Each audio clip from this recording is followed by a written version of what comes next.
I'm Stacey Flowers. I'm a student of Dave Ramsey's Financial Peace University. I'm on a journey to become 100% debt-free. This is the Q&A live to follow my January 2020 budget with me live. So I just completed my entire budget, my quick start budget, my cash flow, and my allocated spending. It was amazing. And now what I am doing is I'm going to answer your questions. I will hang on as long as there are questions to be answered. So let us get started. Let me see if I can go back here. Keeps kicking me out. Hopefully it'll let me be there. Okay. So Buttercup Bunny said, silly question, do you pay anything for banking fees? I do not. I maintain, oh, come on. You gotta leave me alone here. Hold on. No. Stop. How do I get that to stop doing that? Is there a way? Is there a way to stop that? Hold on, let me see. I'm trying to, because technically it hasn't loaded yet, normally I'm able to see you guys' questions, but I might not be able to see your questions. You guys might have to re-ask your questions, unfortunately. I apologize. Yeah, I lost the chat on the side. So you guys are gonna have to re-ask your questions, but I'll be able to catch it this time. But you asked about banking fees. I did see that. I don't have banking fees because I didn't sign up for checking accounts that come with like minimum amounts or I think sometimes it's also like if you have so many withdrawals or something to that effect, but I just didn't sign up for the accounts that had those kind of fees associated with those. So I don't have banking fees. On my business account, I have a couple of fees, but I think that's just because it's a business account. But on my personal account, no fees. Ashley S said, what's the status on the budget report cards? No judgment if you decided not to do them anymore. No, those are my favorite thing in all the lands to do. Like, I just was over, like, I got punched in the face with an overwhelming swell of grief. And I did not expect for it to hit me that way. And when it hit me, like, I was like, what in the HE double hockey sticks has happened to my life? And so what happened is as I was sort of grieving and dealing with that, I didn't have my full I didn't have my full capacity to like process and like think through stuff. So even though in my journal, like I wrote out like my budget report card reflections because I just think it's really important. If I would have shown up on camera, and you guys may have seen this in the last couple of budget videos, like I just would have been dulled. Like, and so I've talked about this before just in terms of me managing mental health. And so the thing that I'm managing is post-traumatic stress disorder. And what happens with post-traumatic stress disorder is that like, when something happens in my life, I think a person who doesn't have PTSD, like it happens and it sucks and they deal with it. But for me, like when it happens, like I am petrified. Like, and it doesn't have to be a petrifying situation. It just has to be something that triggers a previous event that created the PTSD within me, right? And so when this overwhelming swell of grief hit me, like I was wiped out. I did not have the capacity for anything. And so one of the ways that I learned that I cope is that I disassociate. And the disassociation isn't necessarily like where I'm like, I mean, I don't necessarily know how to explain it, but the point of the matter is that there is a way, like, have you ever been in, okay, this is the best way to describe it. And other people have used this example. You know how like when you're driving in your car and you get in the car, you're leaving work, and then when you finally sort of realize that you're home, but you're not really aware of how you got home. You don't remember like stopping at specific traffic lights. You don't remember like pulling over. You just were like in a rote routine and you got to where you needed to go. So when I disassociate, that is what happens. But what I'm able to know now, because I'm healthy, is that like I can see myself when I'm doing it. So like you guys may not be able to look at the video and see that I'm 100 miles away, but like I can look at my videos and see that I'm 100 miles away. And so I was like, rather than trying to force myself to share something while I'm 100 miles away, why don't I just give myself the space to have these feelings, so that way in the future I won't have to go 100 miles away to recover myself, if that makes sense. So it's kind of like one of those things. It's that like all the video content, I just would have been like dead in the eyes, not because I didn't want to do it, I did, but just there was no capacity for it. Like all I had room for was the grief. Like that is it. Like, you know, losing someone significant in your life, like it sucks. It's a horrible, like, wouldn't wish it on my worst enemy. But what I know now for sure with me is that like when I lose people, like that shit destroys me a little bit. Like it hurts like you wouldn't even believe. And I had mentioned this in another video. It's just like, now that I can afford to have my feelings, I'm gonna have all of them, and I'm not gonna rush through them, because I know that rushing through them or pushing through them or grinding through them or whatever, like trying to get through them, doesn't allow me to become the person that I'm trying to be. Like all of this work, all of this getting my money and all that stuff together is so that I can be an amazing person. Like I want to be amazing, and a part of being amazing is that like when life happens, your money is in order enough for you to pause, not pause, but for you to take the space to deal with what was happening. And what was happening for me is that I was grieving the loss of somebody significant, and it affected every single thing in my life, especially my ability to be able to show up and be present. And I love this work, and I don't ever want to just do this work because I don't know, I don't ever want to just do this work because I can, right? Like, and I don't want to be dead in the eyes when I'm trying to like talk to you guys. And I think also I'm very aware that even though I'm documenting this journey for my accountability, I do get that people are heavily inspired by what I'm saying and what I'm doing. And while all the pieces of my heart were breaking, I don't think it was healthy for me to be trying to like express myself as if that wasn't happening. And you know, grief is a new experience for me. Although I've lost people in the past, like I never had the emotional capacity or the financial security to be able to deal with it or process it. And this time I did, and so I took it. So that's the reason why there wasn't a budget report card, because even though the words would have been true, what I was saying to you guys, like I wouldn't have actually been there. Like I just would have been going through the motions, and I'm not going to do that. And I realized that at the beginning of this journey, like I wanted to honor that I promised you guys to document the journey, but all the extra stuff that I do, the grocery hauls, the budget report card, all of that stuff is extra. Like the thing that I promised myself that I would do for me and for the community at large was the budgeting. And so I was able to maintain that well enough. But everything else is just like, my health is paramount, period, over everything. And so, but those will be coming back. So January 2020, there will be a budget report card, because I think that those are where the rubber meets the road. Like, don't get me wrong, the budget is awesome and it's the game changer. But for me, because I heal so well through talking out loud and whatnot, like it's really when I'm looking at my budget report card and I'm like, why did you do that? What happened? What were you thinking? What were you feeling?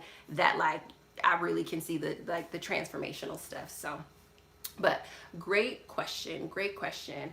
KB said, you detach from your emotion, you're on autopilot. Yes, and I do not want to detach from my emotion. That's 100% accurate. That is like being super detached, and it's just like, that's not healthy, and that's a horrible way to cope. And now that I know that, right, like when I didn't know, I'm like, all right, fine, let me be detached. But now that I know, like I don't want to be the type of person who is not fully present to this awesome experience that I get to have. In terms of the work that I get to do. So take the time to take care of myself so that I can do that. But yep, that's 100% what it is.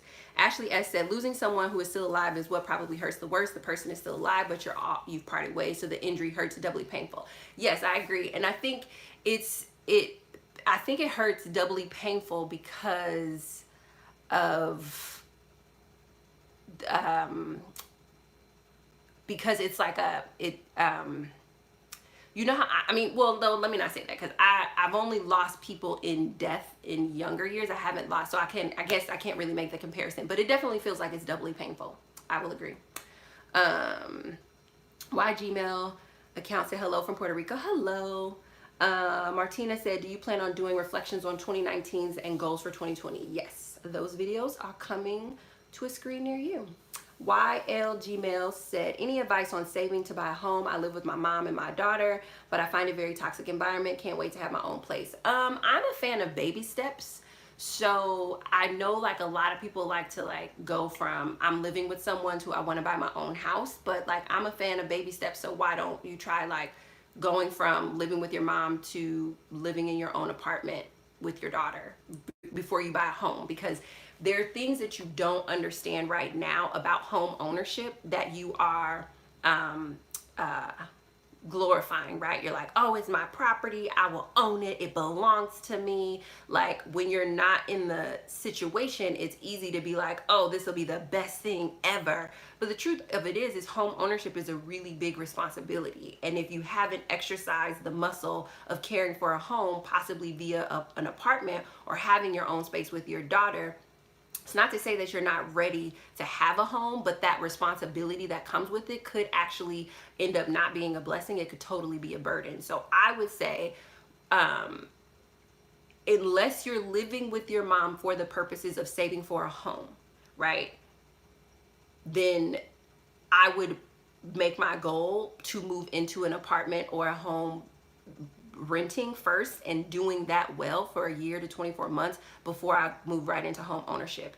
And because you said, you know, the environment is toxic, it kind of sounds like you're living with your mom for more than just the idea of like, oh, I want to. It sounds like there's a reason why you're there, and addressing that reason why you need to or you are living with your mom before you try to go into home ownership is going to be really important to you being able to maintain having a home. So that would be my advice, is to baby step your way out of your mother's home into your own place, and then ultimately into a home of your own.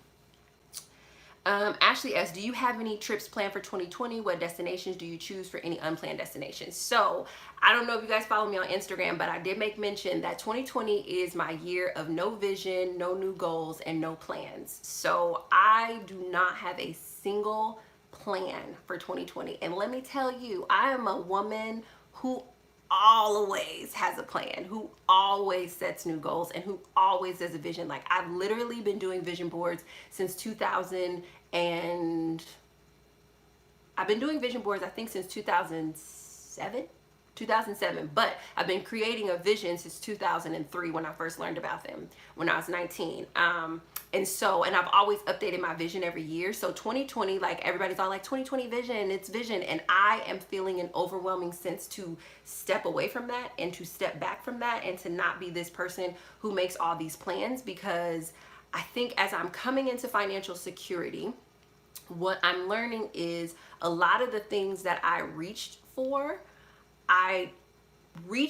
them because of where I was standing. So if you're, for example, if you're standing in poverty, you're going to reach for something that seems awesome, but it's only awesome relative to where you're standing. And what I realized is a lot of the awesome stuff that I thought I was reaching for wasn't really all that awesome. Not as it relates to other people, but just as it relates to me. But because my starting place was so dire, I didn't even know to reach for something different or something more. And so rather than creating a plan or a vision or new goals from this place, I'm just going to finish my current goal, which is to repay my debt.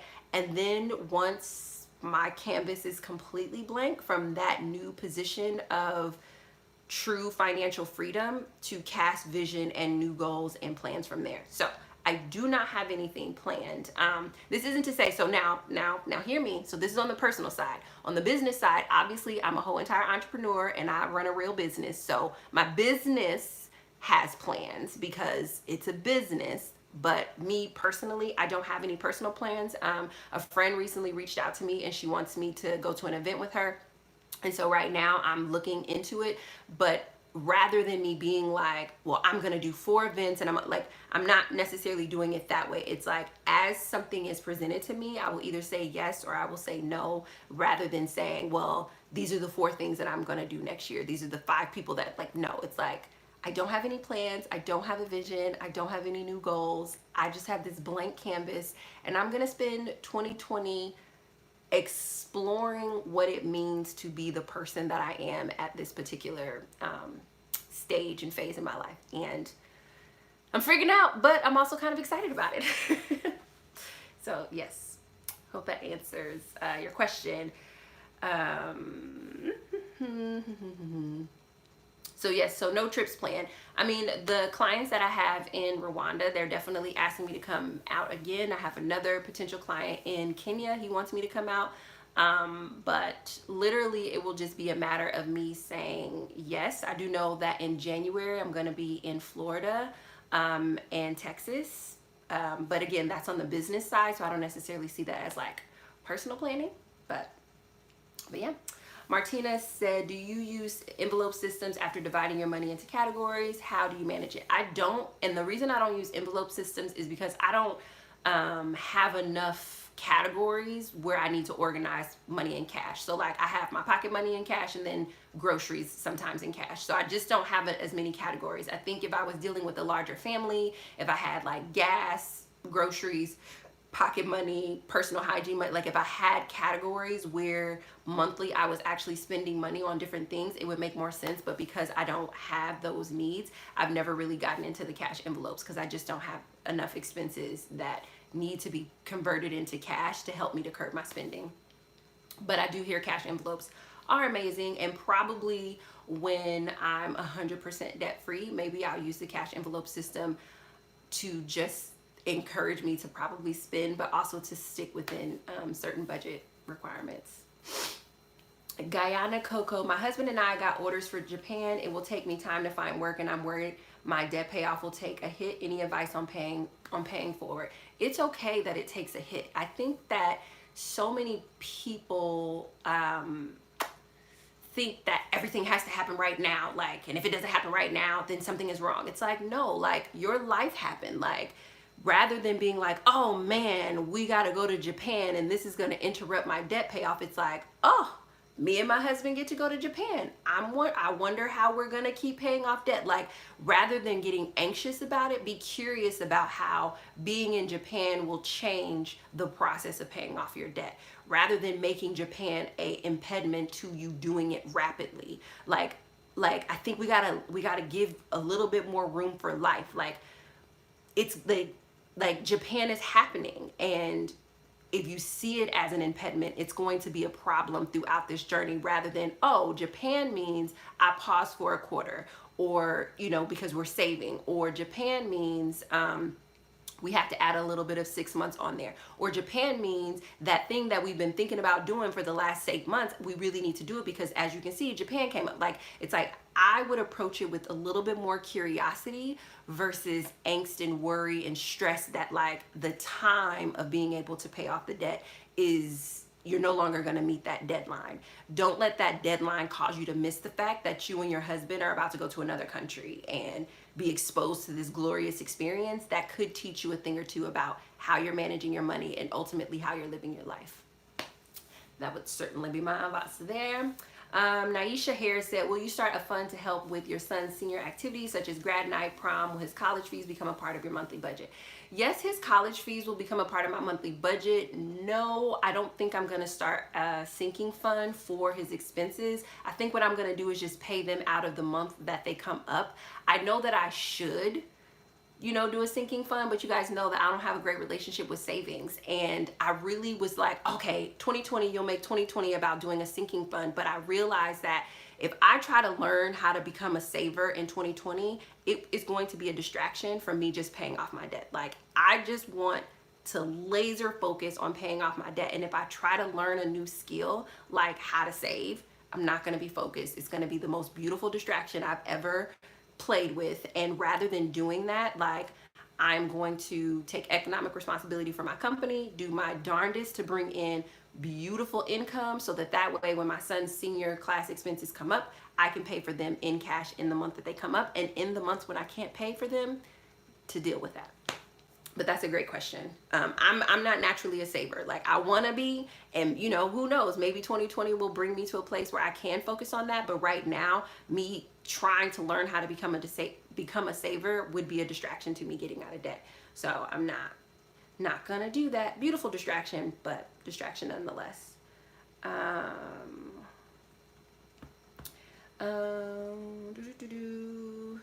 Lisa J, will you be filming any cooking videos? Yes, because now I'm present. So I would like to get back to, sharing myself and my journey. Jeanette said, how do you add savings to your budget to start with baby step one? Do you pay just the minimum on your debts, then put the rest towards savings? Yes. You pay first, you secure your four walls, then you pay the minimum on your debts, and then you put everything else towards savings before you start really indulging in the things that you want. So this is where you will see yourself cutting back on things like cable, getting your nails done, hair done, all the other stuff. You'll sort of make all of those early sacrifices so that you can get that $1,000 emergency fund funded and your minimum payments on your debts paid, and then you'll sort of work your way back up to that. Great question. Naisha Harris said, Camp Foster is great. It's where the exchange, that's not for me. Mika Smith, every year I get a place where I have money for emergency fund, but I promise every year something always happens. How do I handle financial limits thrown at you year after year? So a part of the reason why those are thrown after you year after year is because you are not budgeting every single month. So I don't know what your emergency fund is, but let's just say your emergency fund is $1,000 and you find that every year you have $1,000 expense that just comes out of nowhere. Well, first you have to sit down and acknowledge that this $1,000 thing is not coming out of nowhere. It's coming out of the fruit of the decisions that you're making. So whether it's your car breaks down every year. So if you look and you see that every year for the last 3 years, your car has broken down and cost you $1,000, and that's what's eating up your emergency fund, then you have to sit with that truth and say, do I need to get another car or do I need to get another mechanic? Right? Like there's a decision that's not being made that's causing the same lesson to hit you in the face every single year at the equivalent of this price of whatever your emergency fund is. I think the other thing too is that we have to, and this is, I'm really talking to myself, like we have to be honest about what we're breaking our emergency funds for, because sometimes when we have the money there, when we just have $1,000 there, we'll tell ourselves that, oh, I didn't know that my son was gonna have this college prep thing. I don't have the money right now. He needs this. Let me go ahead and take care of it. Like that's not an emergency. That's a want. I want him to be having this college prep thing, and I don't have the money to secure it right now, but that was just piss poor planning on my part versus my son is in an emergency situation where I have to pay for his college prep. So I think that you also have to just double check with yourself and make sure that you're not tricking yourself into believing that it's an emergency where really it's just, it would be more convenient if you dipped into it now versus waiting and then putting it inside of your budget. Like for example, my good friend who asked me, she's just like, hey, I'm thinking about doing this trip. Do you think that you can do it? If you do it, like this is how much it will cost and so on and so forth. So when she asked me, I think it was like maybe December 20th, I think, to 20th, 18th, something like that, a week ago. But when she asked me, I could have easily went into my emergency fund to give her the deposit to be like, yes, I'm gonna do that, because technically, like, why not just show that I'm ready? But I'm like, no, like, I'm going to budget for that in my next budget. And if I don't budget for it in my next budget, then I'm not gonna do it. So I think it's like being really, really honest with yourself about why you're breaking your emergency fund. Is it an emergency or is it a decision that you've been putting off and it just keeps hitting you in the face because it's time for you to face it? Or is it that you're just not telling yourself the truth in general and you're breaking it for frivolous things? It's kind of like how people, when they get their taxes back, they always spend their taxes on the exact same thing every year. And then they're like, why doesn't my life change? Well, because you're spending your taxes on the exact same thing every year.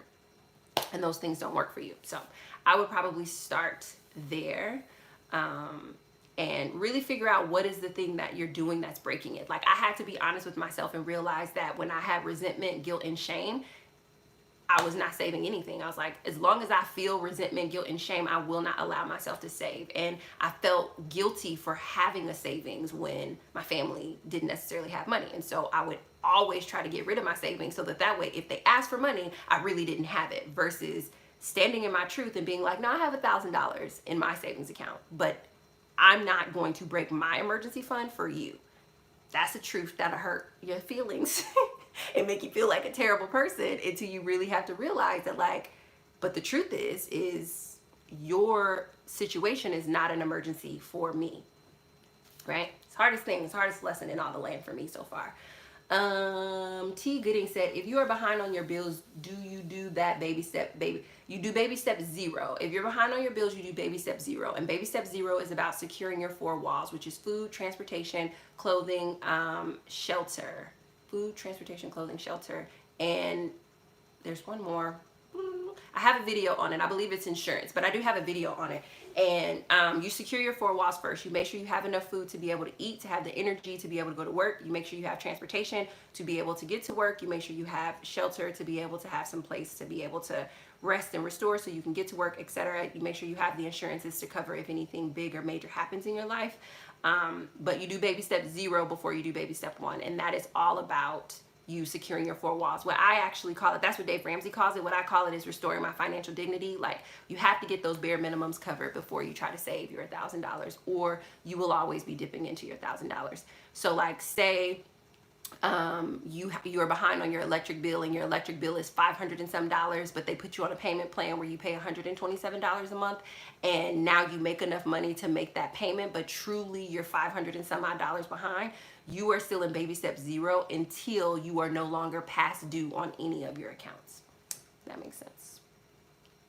Roseanne Palmer, how much debt do you have left? I still have 6 figures worth of debt. The reason I didn't give a specific number is because I am now combing through to make sure that all I have remaining are my student loans, so that way when I give you guys the number, they won't yo-yo up and down. Because I realize if I'm like, oh, I have 172, and then the next month I'm like, I have 173, people are like, what happened? And it's like, some of what happened is interest, but some of what happened is unexpected, like me not thinking through the interest on something else. And so I just want to reconcile all those numbers with my accountant to make sure the number that I truly have left is the real number, so that way I'm updating you guys accurately. And I think because my interest is so high, it was just very hard to do that, but still have 6 figures.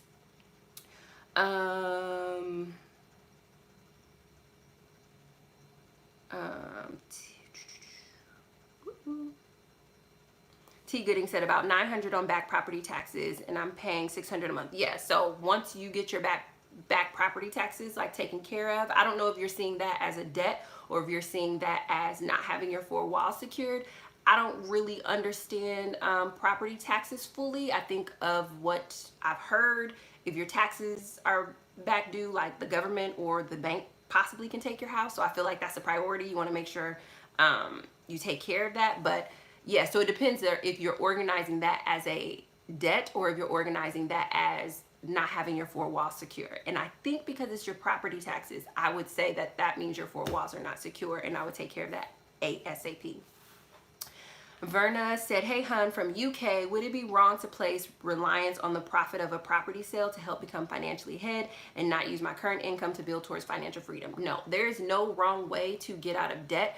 What would be an error in judgment is to count your chickens before they hatch, which means I would not count the money that I'm supposed to get from that sale until it is in my checking account. So say you are selling a house for $100,000 and you think that you're going to get a $50,000 profit off of that. And in your mind, you're like, well, this $50,000 will wipe out all of my debts. So I'm not going to try to use any of my income to take care of my debt because I know this $50,000 will wipe it out. That is counting your chickens before your eggs hatch. I would continue to do a budget, and I would continue to systematically pay on my debts until that money was in my checking account, because we all know that when you finally get the lump sum of money, some kind of way all of your emotions show up, and what you thought you were going to do with the $50,000 just doesn't turn out to be what you do with the $50,000. And to not put yourself in a situation where, you know, you were counting on something and it didn't show up, or it did show up and then you made a different choice, I would figure out how to systematically do it. I'm a fan of developing the skill of budgeting and the skill of paying my debts, so that way I know no matter the situation that I ever find myself in, I can always get out of it, and I'm not looking for a windfall. But again, it's not that it's wrong. It's just, it could potentially produce an error if you're counting that money before you actually have it in your account. Because once it's in your account, everything changes because your emotions show up, and people tend to spend emotionally. You are welcome. Martina said, thank you for answering. You are very welcome. Taj said, I think you're asking, Roseanne, how long until baby step 2 is complete? It's different for everybody. Sovereign Savage said, what about retirement? I'm not thinking about retirement until I'm 100% debt free. And that's the thing. Dave Ramsey's Financial Peace University is a radical debt elimination and money management program. So emphasis on it being radical, because the common way that people do it is they do it through savings and retirement and debt management and so on and so forth. That's not how, that's the program that I follow doesn't do that. It's debt elimination, then savings and retirement and all that jazz.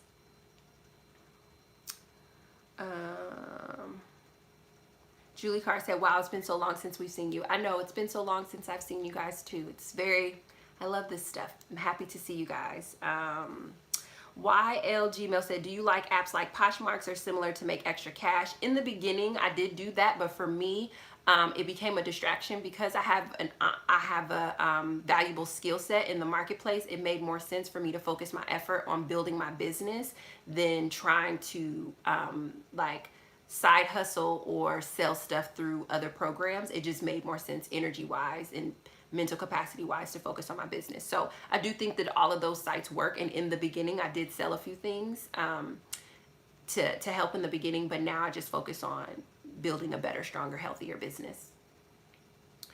KB, my washing machine broke down and it's winter. I think I need to dip into my fund to replace it. Laugh out loud. If it were spring, I might wait. Okay, so KB, I would definitely look into that, because I get that the seasons make a difference, because the winter time is cold. You don't want to be outside, so on and so forth. But winter is typically 3 to 4 months, and asking yourself the question, like, am I replacing it because it's a true emergency, or am I replacing it because it's more convenient to replace it? Because an emergency is different than something that's convenient. And I think we confuse conveniences with emergencies. And so I would just journal a little bit about that and make sure it's a true emergency and not just an inconvenience that you're trying to cover. So that way your emergency fund can function the way that it's designed to function for you.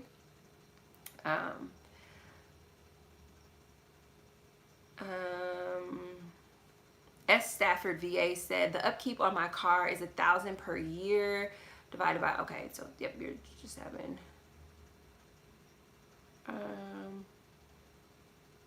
10K Spoon said, I have a surplus of $5,000 to $9,000 at the end of each month. My question is, do I move that to savings or keep it in checking on the first of the month, since I get paid every 2 weeks?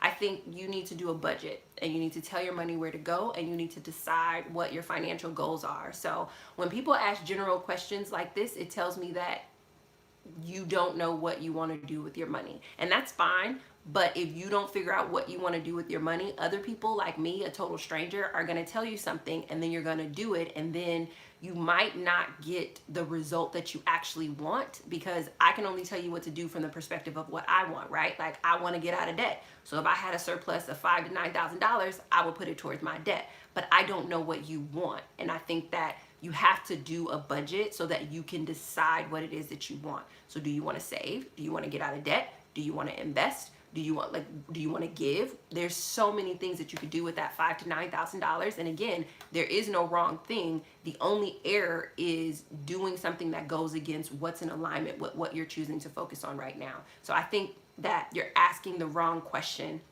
in terms of what should I put it in savings or keep it in my checking, that's the wrong question. What is your financial goal? Is it to have a certain amount in savings? Is it to get out of debt? Is it to, what is your financial goal? And then reverse engineer from there to your answer.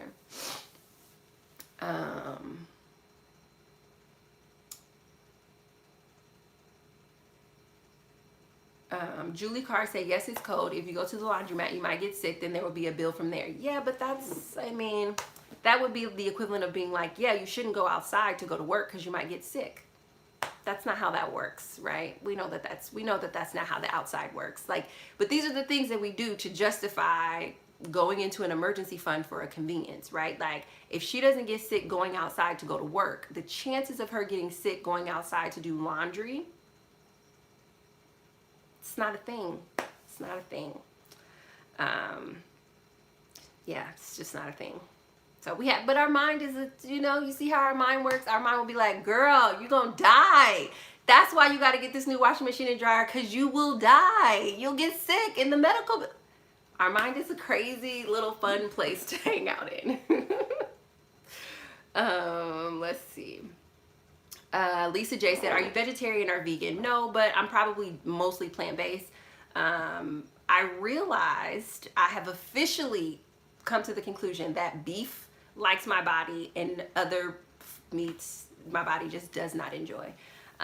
So I thought it was just poultry, but you know, my body doesn't particularly love pork. It doesn't hate it as much as it hates poultry, but dear God.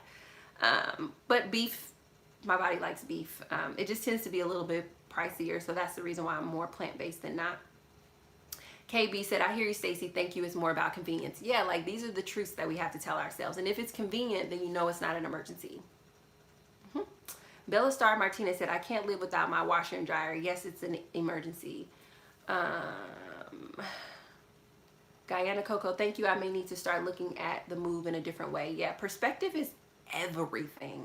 Let me tell you. Like, I had to get perspective on, like, don't get me wrong, I'm proud of my income, but I think because it was growing exponentially, I was losing a little bit of perspective on what the point of all this is. The point is to get out of debt. And until I'm out of debt, doesn't matter how much income. Doesn't matter if my income is 20K, 30K, 50K. Until I'm out of debt, like, I'm not where I want to be, and the celebration happens when I get to where I want to be. Now, don't get me wrong, I get to acknowledge myself, I get to give myself a pat on the back, I get to celebrate myself for the things that I'm doing, but I was getting a little bit loopy around like my income, and I think kind of sliding back into where I was before I had to start over, which is the idea that because I have a lot of income, suddenly that means that I'm not in a dire financial situation, but I am. I still have 6 figures worth of debt. Like, that's a lot.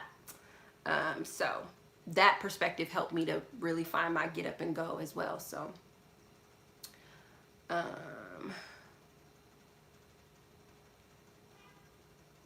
okay, so 10K Spoon said, thank you, Stacey. I use the Every Dollar app, but need to clarify to myself what my goals are. I have $433,000 of student loan debt for medical school. I will start tackling it aggressively. So, right. So, all right. So for those of you guys who are watching this, when 10K Spoon said that he or she had $5,000 to $9,000 left over every month, initially, like, my knee-jerk reaction, probably your knee-jerk reaction was like, oh my God, that's so much money. That's amazing. That's amazing. But when you see the rest of the story, which is there's $433,000 worth of student loan debt, it's like that $5,000 to $9,000 has a very clear place it needs to go. Very, very clear place it needs to go.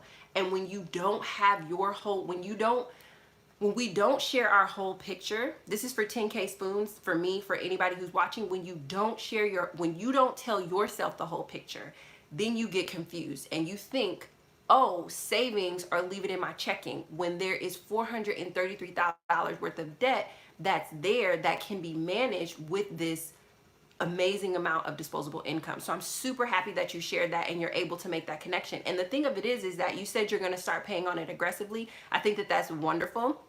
But I think something that's even more important than it being aggressively is it being intentionally, right? Like, you know, we skip from like, I'm going to pay to I'm going to pay aggressively, but let's just start paying intentionally, right? Like, cause your mind has to shift from, I have an extra $5,000 to $9,000 left over to, I am putting $5,000 to $9,000 towards debt, right? Like, that's a big jump, because there's a part of you that probably feels like you're in this great, amazing financial situation, and to skip from an extra 5 to 9 in your checking account each month to now I'm putting that towards my debt, that's gonna hurt all of your feelings. And trying to be aggressive while all of your feelings is hurt is not sustainable. But being intentional while all of your feelings is hurt is sustainable. So that is actually what I would recommend, is that you go from this awareness that you have to being intentional. And then once you're intentional, that will breed some consistency. And then out of that consistency, move into aggressiveness, because that's a big leap, right? Like, and I know it's a big leap mentally, because the way you told the story, I have 5 to 9 left over. Do I leave it in my checking or my savings? That's how you told the story, which means that's the mindset that you have, is that you have an extra 5 to 9. You don't have a mindset that says, I have $433,000 worth of debt that needs to be taken care of. And to jump to that mindset, it's going to take work. So I would encourage you to become intentional. Let that be your focus, and then to move into aggressive. And I appreciate you sharing that. Like, I appreciate you being willing to give me more detail so that I can help you figure out what to do. And do you see how like, do you see how like I needed to know that in order to give you an answer? That's why I sometimes too, and this is why I do the 21 questions, which you guys will see that on my Instagram. Like, what I tell people is that like asking other people questions to get answers from them, wonderful. But asking yourself the right questions, spectacular. It's the best thing ever. And you know you've asked the right question when the answer inspires you into action. You know it's the wrong question if you feel trapped, stuck, still confused. It's just the wrong question. But the minute you ask the right question, it will inspire you into the next right action. And you being willing to share a little bit more gave me the clarity around what your real question was. And now we have some inspiration for your next right action. You get to be intentional about taking care of your medical school debt and shifting your mindset to do that. Just Frugal Me, hello. Thanks for joining. Julie Carr, laugh out loud. I know, but okay, that was somebody else. Just Frugal Me, people will come up for reasons for convenience. Yeah, like it's the way our mind works. It's so emotional, so emotional. CC Nuggets, is it hot or cold over there? You know, it's supposed to be cold. It's supposed to be winter time, but it's like, it's medium. Like the other day it was like 58 degrees. Some days it's 32 degrees. It's very mild, I would say, for Chicago. My bookish behavior, I love that name. I adore you. You keep me disciplined. Awesome, awesome. The Stacey funny. Oh my God, did I catch the live? You did. You caught the Q&A. So if you have a question, feel free to ask. Yeah, 10K Spoon said yes, it gives me chest pain. So KB said 400K in student loan, thanks. And then 10K Spoon said yes, it gives me chest pains. Yeah, so that's, you got to address those chest pains, and that 5,000 to 9,000 is what goes towards addressing those chest pains. And thankfully you have that right in your income to be able to do something about that. B-Star in my 2 cents, FPU by Dave Ramsey does work. Been working for 6 months and have less stress. Love your channel. Yes, it works tremendously. I think all programs work. Everybody who's putting out a program, it actually works. Like, that's the reason why they have a program out. The thing of it is that something that works doesn't mean that it works for you. And I think that we think that because something works, it means it works for us. No. Dave Ramsey works for me because it's faith-based. It is centered around not having debt. I'm a person who doesn't like having debt. Like programs that talk about the difference between good debt and bad debt are the reason why I'm in debt in the first place, right? Like, so it's like every program, there's not anybody that I would look at and be like, I wouldn't probably follow that. It's like, no, they probably have a proven track record that says this system tool works. That is not the question. The question isn't, does it really work? The question is, does it work for me? And if it does, follow it. If it doesn't, find something that works for you and change your life, improve it. 10K Spoon said, thank you for the wisdom. You are very welcome. Benjamin Riviere said, will you be doing a food haul prep video in January? Those are my favorites. Yes, I will. I'm excited to be coming back to being able to do those. Just Frugal Me said, yes, must take the best practices and make it applicable to your situation. Well, I would even take it a step further, Just Me Frugal. Like, I'm not a fan of taking practices from different programs and applying them. It's like an all or nothing sort of a situation. Like, if I'm going to follow somebody's program, I'm going to follow their whole program. And the reason for that is because if it doesn't work, I want to know why it didn't work.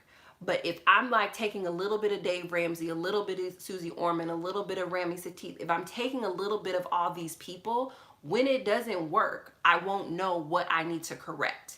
And so making a commitment to a program is the way that you figure out what works for you. But people are scared because they're like, well, I want to know for sure that it works before I commit to it. It's just like, that's not how any of this works. You have to check in with yourself and be like, okay, when I listen to this, it resonates.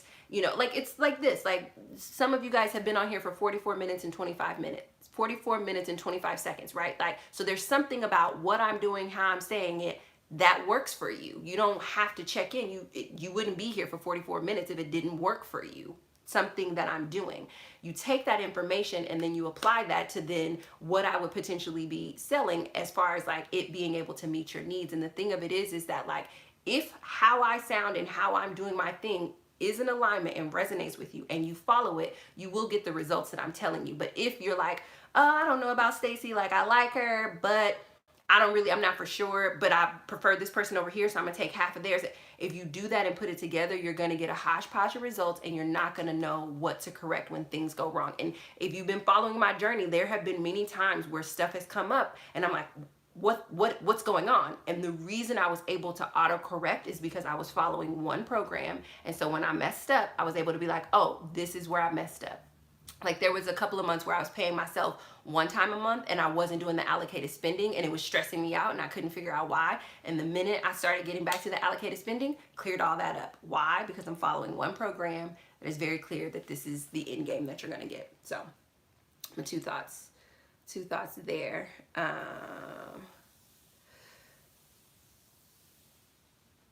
Oh, KB said the person who promoted good debt versus bad debt publicly came out and apologized for giving such bad advice.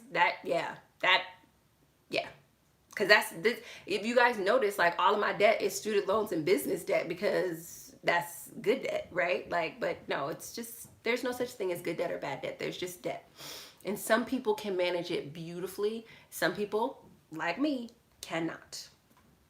Benita Gordon said, I do not have a vehicle. I have been renting a car, but need to purchase due credit and funds. I can't get a used vehicle finance, but can with a new car. Question, do I keep working on my credit and renting a car or purchase a car and use that to pay on time, refinance, or move on a car as a necessity? Are you able to Uber at all? Like, what would happen? I mean, I don't know your situation, but is Uber a possibility for you? And if Uber is a possibility, would the total cost for Ubering for a month be less than the gas, the insurance, and the renting cost for a car? Because add up all of those, whatever it is that you use to rent, how much gas, and then how much insurance you have to cover it.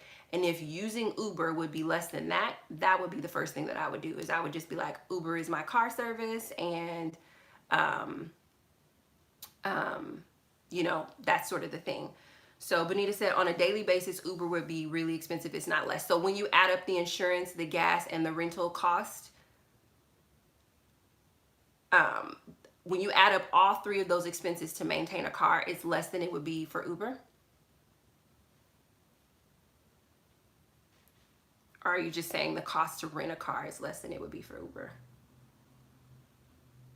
Okay, yes, due to the commute. Okay, so I would make buying a car my most immediate financial goal, and I would adjust the type of car that I was trying to buy to meet my financial limitations. So probably you're renting a car because you want a really nice car, but maybe you might have to adjust sort of the type of car that you're willing to get. So maybe you need to get like a Honda Accord 2010 or something like that and pay for it in cash or something. Like, you know what I mean? Like I would just make buying a car my most immediate financial goal, because it seems to be the thing that's preventing you from being able to have the resources to do what it is that you need to do by way of your commute. And I would funnel as much money into that financial goal as possible to free myself up from leaking the money through renting, gas, insurance, etc. But you're probably going to have to adjust your expectations of what type of car you're going to get based on what you mentioned about your credit and the funds and so on and so forth. And you're just going to have to check yourself on the idea that like it has to be the latest, greatest because it's a 30-minute commute. And you're just going to have to check yourself on all of those ideas, because we don't need the latest, greatest in order to make an hour commute. We think we do, but we don't. So that would be my best advice there.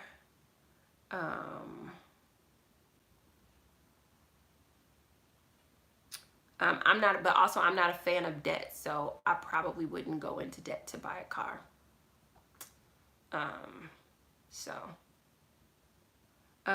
Lisa J said, what did you study in grad school? I studied human resources. I studied the human side of business, but a lot of people think I have a psychology degree, and that's just because I read so many psychology books. There is a part of me that totally thinks I'm going to go back and get my PhD in psychology because I do love it.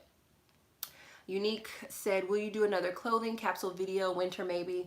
Maybe. It wouldn't be capsule, but maybe I can just show you guys like what's in my wardrobe, because I'm not necessarily really dressing in a capsule.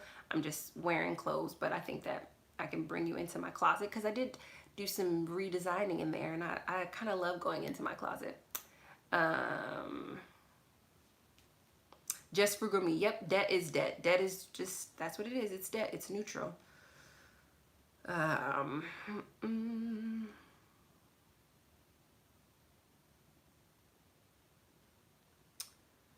um, Miguel Flores says, Stacey, I'm using my husband's account, but just wanted to say that you are super inspiring. I miss seeing your content. Happy New Year, and thank you. You are very welcome. Happy New Year to you as well, Mrs. Flores. I'm happy to be back. Yeah, KB, renting a car is extremely expensive too. You know, yeah.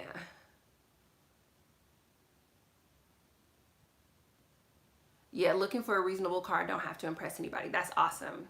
So that's good that your mindset is already there. Um,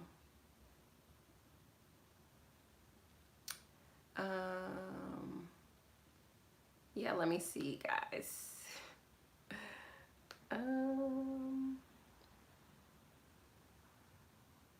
Okay. Samantha Stevens said, have you ever had to save for a time when you knew you would not be earning? I'm trying to figure out how to prioritize the future. Any advice? You know, when this overwhelming amount of grief like hit me out of nowhere, it definitely taught me some things about the necessity for savings, and just having a little bit more reserved. And I think on the business side, I definitely carry more reserve than I do on the personal side. Um, and so I think what I've learned, because essentially like there's a really big aspect. So I earn money three ways: through speaking, coaching, and influencing. And I essentially, of the three revenue streams, like I shut down one of my revenue streams, which did have an impact on my finances. I think the reason I was able to cover it was because I had multiple revenue streams, there wasn't a necessity to save. But coming out of the lesson of how that grief essentially took me out of a quarter's worth of work, I am focusing on figuring out how to save better for that, because if my business reserves were not so well done, my business savings, my business reserves were not so well done, I don't know how I would have managed for this quarter that I kind of essentially took off from work. So, and I don't know why psychologically my business is so separate from my personal, because it just really is a separate beast. Like it really, like the skills I feel like I have in business just don't transfer over into my personal. I think I just have really healthy boundaries around my business, because like I can save thousands of dollars in my business, and like somebody could ask me for money and I could have thousands of dollars in my business and be like, no. But it's because I'm very clear that that's for my business. So I guess to answer your question, I don't really have anything, but it has been something that I've been thinking about over the last 3 months, and I probably will be talking about on the channel, just because I'm seeing how important it is. And what I actually did to cover myself for those quote unquote lower earning or non-earning months was to rely on my other revenue streams, which probably doesn't help. So sorry, I don't know, I was kind of talking that out and answering it at the same time. So I guess I don't have any advice yet. I'm still thinking through it. I just know that it is something that needs to be done, especially if you're, I mean, I think period, but especially if you're entrepreneurial, like, because it's dangerous.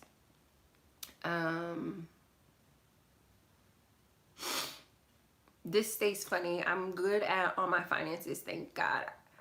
I really gained a ton from your food hogs, cooking videos, wardrobe videos, life hacks. I love the relationship you have with your son. I'm 28. None but you inspire me. Okay, awesome sauce. There's gonna be more there. I asked my son if he wants to be more involved on my channel, and he's He's half and half. Like, it's weird. Like, you know, guys, it's really weird. Like, there's a part of me that wants you guys to see everything, and then there's a part of me that's like, no, I don't want you to see anything. So maybe there'll be a little bit more of him in 2020. Yeah. So yeah. All right, so it looks like those are all the questions that we have. I'm super excited. I want you guys to go into 2020 feeling, you know, inspired and like anything is possible. Well, not even necessarily anything, but everything is possible. If you can conceive it, it is totally possible. Like, I'm literally living an impossible goal right now and an impossible dream right now, and I think that I'm able to live it because I just remain steadfast on what it is that I said that I was going to do, and I wouldn't have been able to do that had you all not been here. So thank you for that. I deeply appreciate you all for supporting my work, and I will talk to you very, very soon.